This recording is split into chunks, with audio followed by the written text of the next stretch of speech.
انا عايز ابدا في المجال بس انا مش عارف استخدم فلاش ولا استخدم هيد.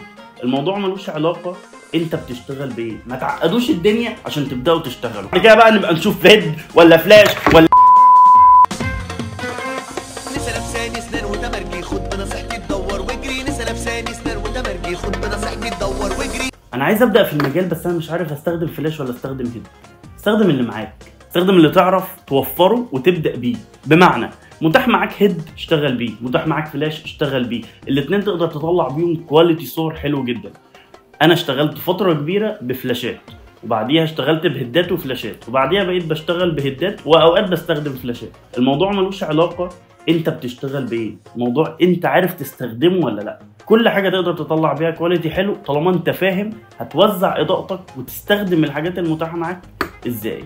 بكل بساطه ما تعقدوش الدنيا عشان تبداوا تشتغلوا. اشتغل سيبها على الله وبعد كده بقى نبقى نشوف هيد ولا فلاش ولا